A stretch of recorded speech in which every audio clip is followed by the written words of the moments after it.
ఈ దినపు మన ధ్యానం కోసం లూకా రాసిన సువార్త 18వ అధ్యాయం మొదటి వచనం. ఈ వచనం మీద గతంలో కూడా చాలా సందర్భాల్లో మనం వాక్యాన్ని ధ్యానం చేసుకుంటూ వచ్చాం. వారు విసుగక నిత్యము ప్రార్థన చేయుచుండవలెను అనుటకు ఆయన వారితో ఈ ఉపమానం చెప్పెను. విశ్వాసులైన వారు లేకపోతే ప్రజలైన వారు ఆయన దగ్గరకు వస్తున్నవారు విసిగిపోకుండా విసుగక నిత్యము ఎల్లప్పుడూ ఎల్లవేళలా ప్రార్థన చేయాలి అనే ఉద్దేశంతో ప్రభువు ఒక ఉపమానం చెప్పాడు. అది సుంకరి పరిసయ్యుల ఉపమానం. మనం దాని గురించి చాలాసార్లు ఆలోచన చేశాం. అయితే ఈ సందర్భంగా ప్రార్థన యొక్క అవసరత ఏంటో ఆలోచన చేసే ప్రయత్నం చేద్దాం. ప్రార్థన యొక్క అవసరత, ఎందుకు మనందరికీ ప్రార్థన అవసరం? యేసుక్రీస్తు ప్రభువారు పదే పదే ఈ మాటని నొక్కి చెప్పడానికి గల కారణాలు ఏంటి? మరి ముఖ్యంగా ఆయన ఏమంటున్నాడంటే ఒక ఉపమానం ఎగ్జాంపుల్ చెప్పాలనుకున్నాడు. ఆ ఎగ్జాంపుల్ ఆయన ఎందుకు చెప్పాలి అని అనుకున్నాడంటే ప్రభువారు వారు విసిగిపోకుండా ఎప్పుడు నిత్యము ప్రార్థన చేస్తూనే ఉండాలనే ఉద్దేశంతో చెప్పాడంట ప్రభు అన్నమాట. అంటే ప్రార్థన ఇంపార్టెన్స్ ప్రభువుకి తెలుసు కాబట్టి, ప్రభువుకి అర్థమైంది కాబట్టి తన ప్రజలు తనవారు ఆ ప్రార్థనను అలా కొనసాగించాలి అనే ఉద్దేశంతో ఈ ఎగ్జాంపుల్ కూడా చెప్పాడు. అనుదినం ఏదో ఒక విషయానికి మనం ప్రార్థన చేస్తూనే ఉంటాం. ప్రతిరోజు ఏ చిన్న విషయానికో పెద్ద విషయానికో ఏదో ఒక సందర్భంలో ప్రభువుని అడుగుతూనే ఉంటాం. ప్రభువా నాకు ఇలా చెయ్యి, సహాయం చెయ్యి, చిన్న చిన్నవి కూడా అడుగుతూనే ఉంటాం. ఎందుకు అని అంటే మనం నిస్సహాయత ఒకటి, రెండోది ప్రభు వారి యొక్క నమ్మకత్వం ఒకటి.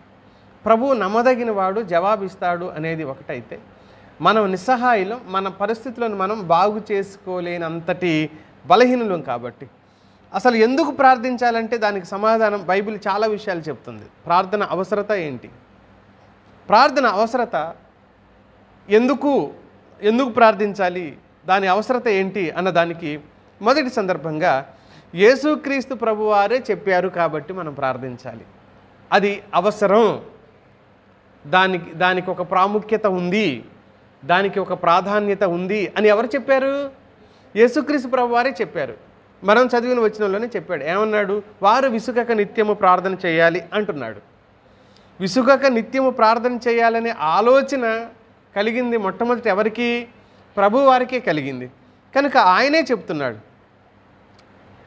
ఆ తర్వాత న్యాయాధిపతి గురించిన ప్రస్తావన చేశాడు. ఏది? మొదటి 8 వచనాల్లో.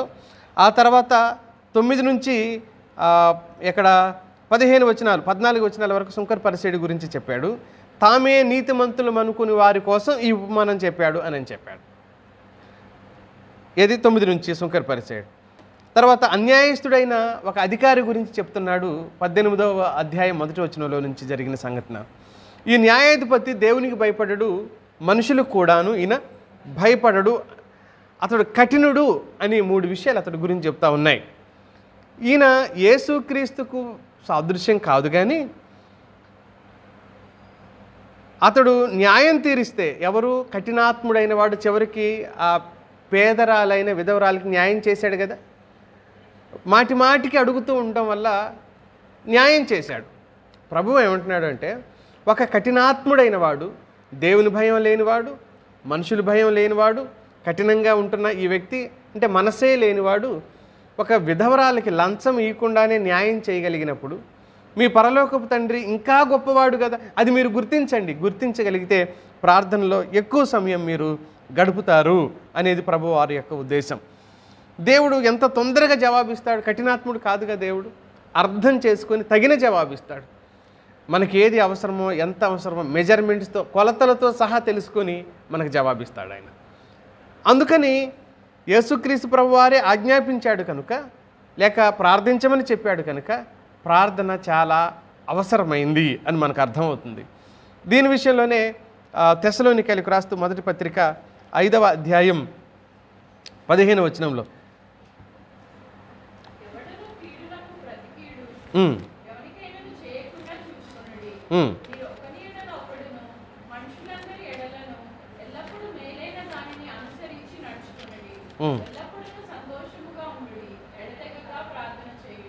ఎడతెగక ప్రార్థన చేయండి.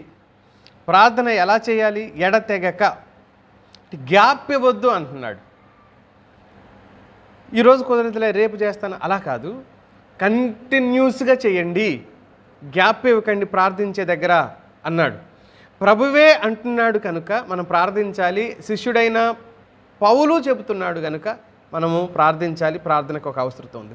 రెండవది, ప్రార్థన అవసరత ఏంటి అన్నదానికి రెండవ జవాబు మనం ఏం చూద్దాము అని అంటే, ప్రభువే చెబుతున్న మరో మాట లూకాసు వార్త 22వ అధ్యాయం 46వ వచనంలో, శోధనలో ప్రవేశించకుండా, మీరు శోధనలో ప్రవేశించకుండానట్లు మెలకువ కలిగి ప్రార్థన చేయండి అన్నాడు యేసుక్రీస్తు ప్రభువారు. అందుకని ప్రార్థన అవసరమైంది, ప్రార్థనకు చాలా ప్రాముఖ్యత ఉందని చెప్తున్నాం కనుక 22:46 వచనంలో ఉంటుందమ్మా. శోధనలో ప్రవేశించకుండునట్లు లేచి ప్రార్థన చేయండి.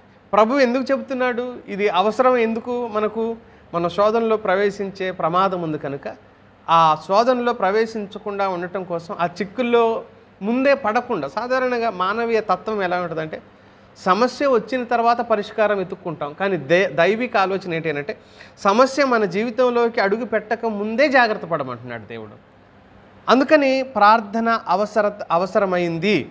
మనం శోధనలో ప్రవేశించి చిక్కుల్లో చిక్కుకోకుండా ఉండటం కోసమే ఈ ప్రార్థన మన జీవితాలకు అవసరమైంది. విషమ పరిస్థితుల నుంచి తప్పించుకోవడానికి, చిక్కులు చీకులు చింతల నుంచి తప్పించుకోవడానికి విశ్వాసులు ప్రార్థించాలి. ప్రభువే చెప్తున్నాడు ఆ మాట. మీకు శోధనలు వస్తాయి, సమస్యలు వస్తాయి, చిక్కులు వస్తాయి, చిరాకులు వస్తాయి.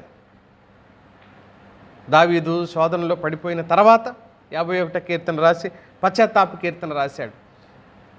మరి అదే సమయంలో ప్రజలంతా యుద్ధంలో ఉన్నారు, లేక సైన్యమంతా యుద్ధంలో ఉండగా ఆయన ప్రార్థన చేయలేదు, వారికి సహకారంగా వెళ్ళి యుద్ధం చేయలేదు.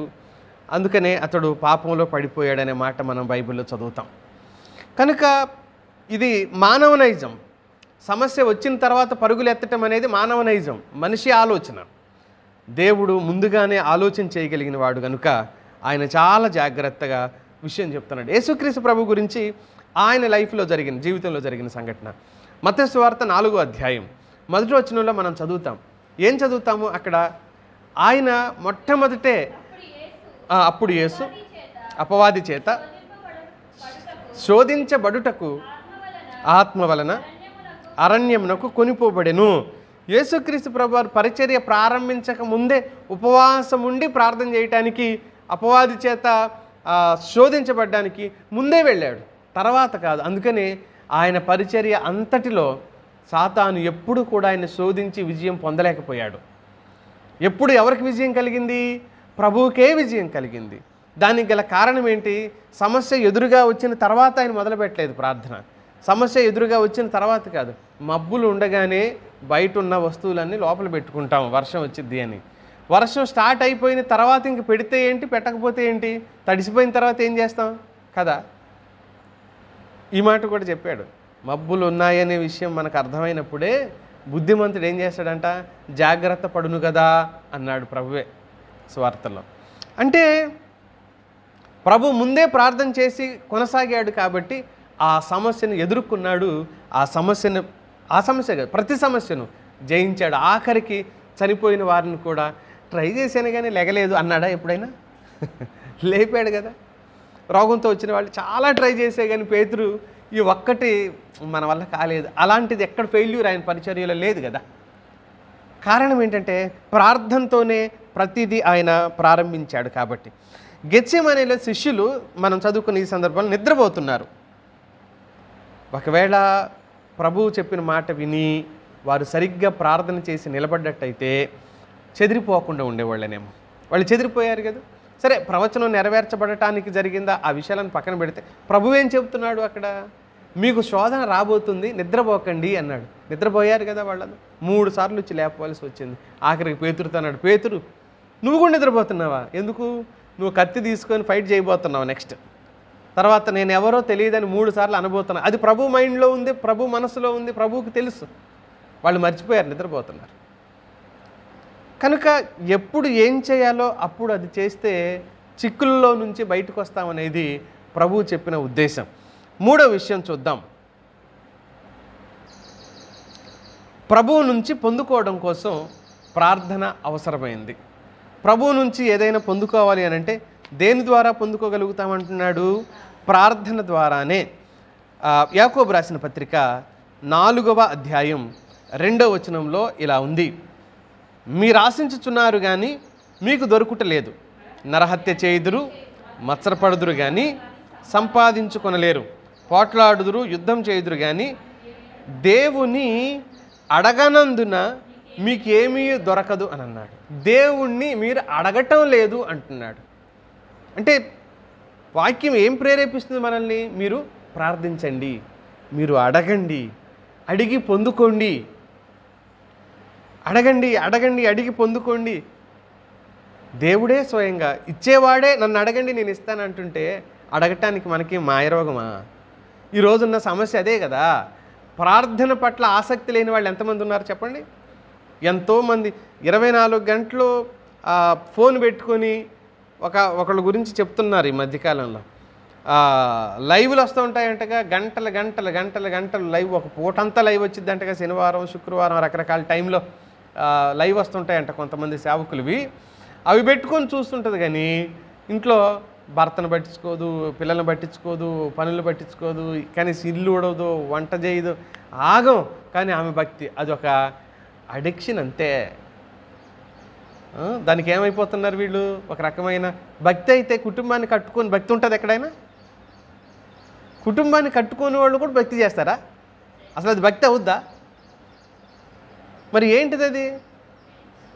అంతే, దానికి అడిక్ట్ అయిపోయారు అంతే, ఆసక్తి చూపిస్తున్నారు. అడిక్షన్ అంటే ఏమంటాం తెలుగులో?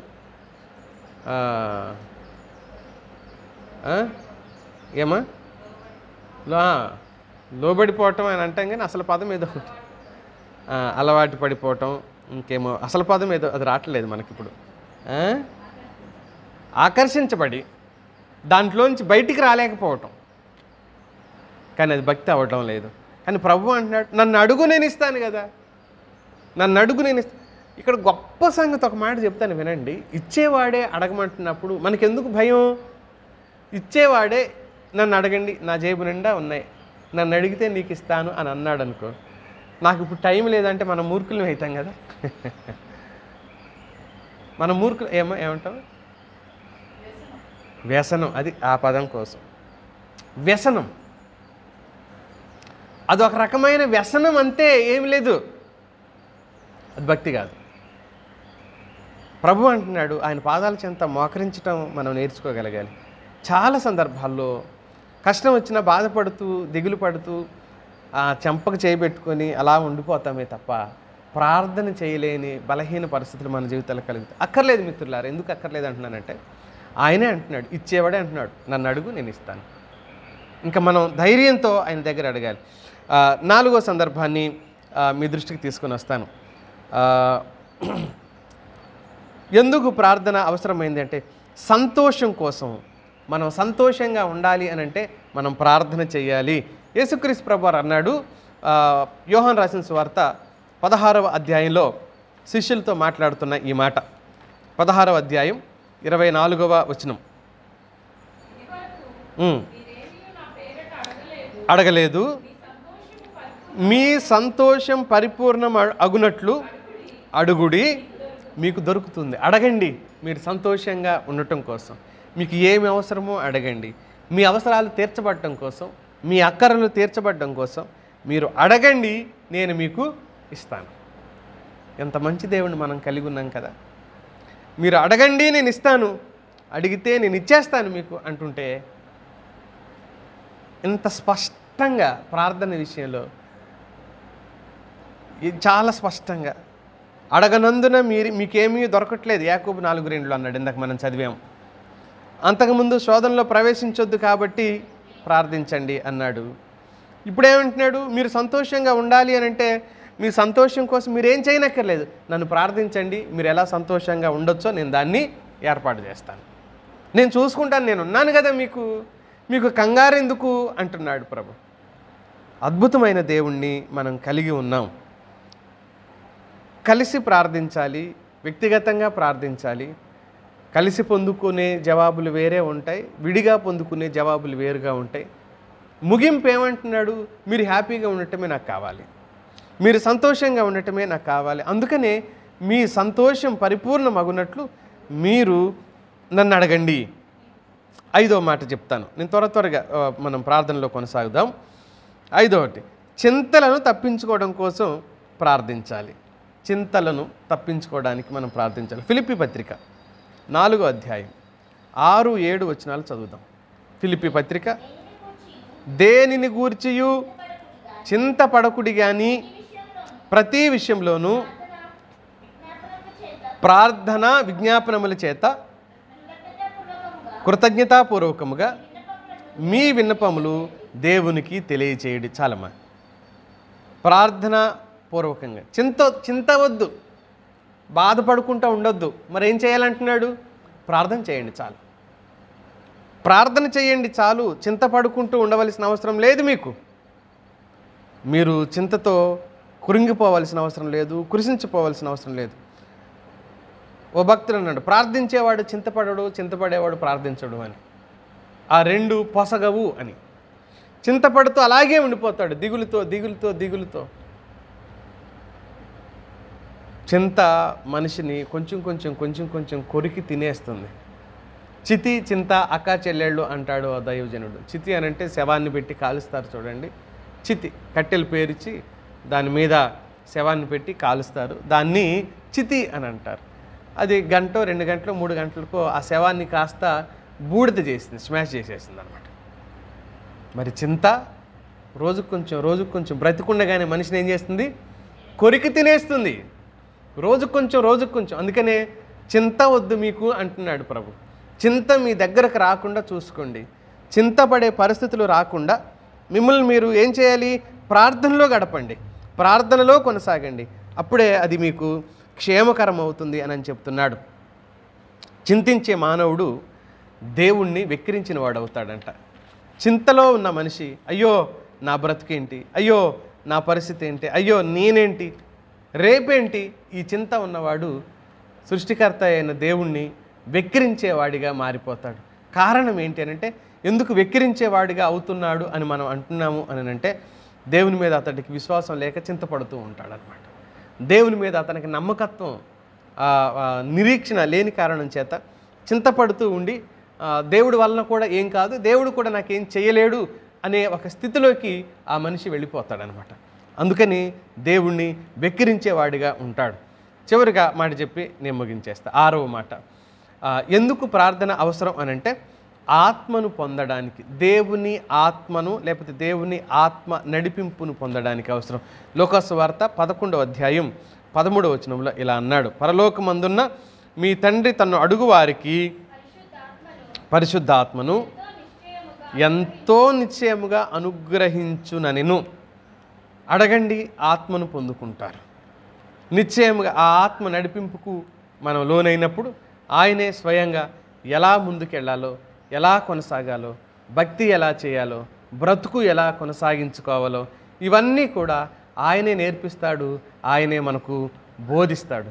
కనుక ప్రియమైన మిత్రులారా, గుర్తించవలసిన దేవుని సత్యం, దేవుని మాట, దేవుని నీతి ఏంటి అనంటే మనం ప్రార్థించాలి. ఇంకెందులో మరొక ఆలోచన అంటూ మనకు ఉండకూడదు.